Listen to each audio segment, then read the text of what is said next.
आदतों की बातें करते हैं कि घर में जो गृह लक्ष्मियां होती हैं, पत्नियां होती हैं, उनको इन आदतों को बदलना चाहिए।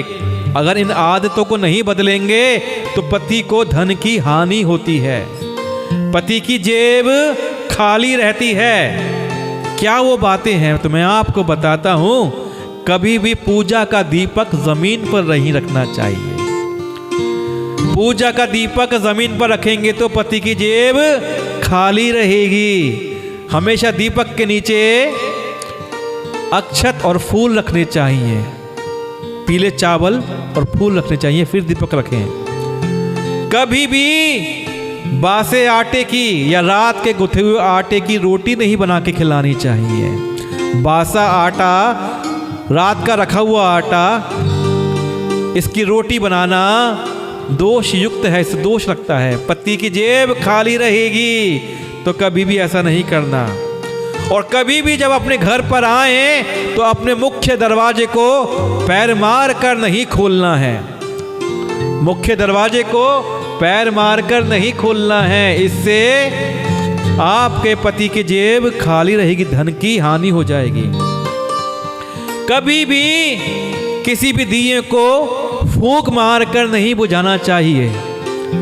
फूंक मारकर बुझाएंगे तो ये अपमान है, इससे धन की हानि होती है, देवता रुष्ट होते हैं। और गृहिणियों को जो चकला बेलन है घर में, वो प्रतिदिन धोना चाहिए, उसको प्रतिदिन साफ करके रखना चाहिए। कभी भी चकला बेलन को गंदा नहीं छोड़ना चाहिए। और कभी भी रात को दूध या दही को खुला नहीं छोड़ना चाहिए, हमेशा उसको ढककर रखना चाहिए, नहीं तो दोष लगता है, पति की जेब खाली हो जाती है।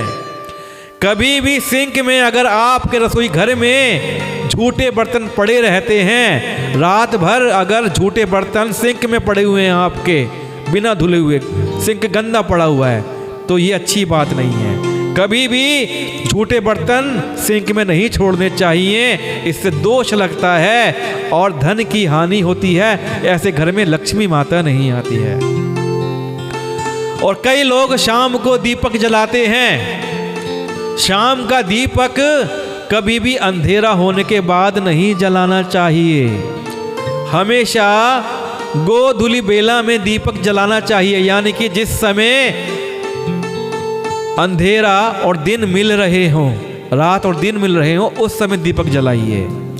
अंधेरा होने के बाद दीपक नहीं जलाना चाहिए, नहीं तो पति की जेब खाली रहती है। और अपने घर में तुलसी के पौधे को दक्षिण दिशा में नहीं रखना चाहिए।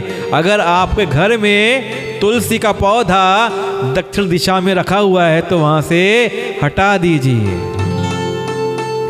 कभी भी लहसुन प्याज के छिलके नहीं जलाने चाहिए।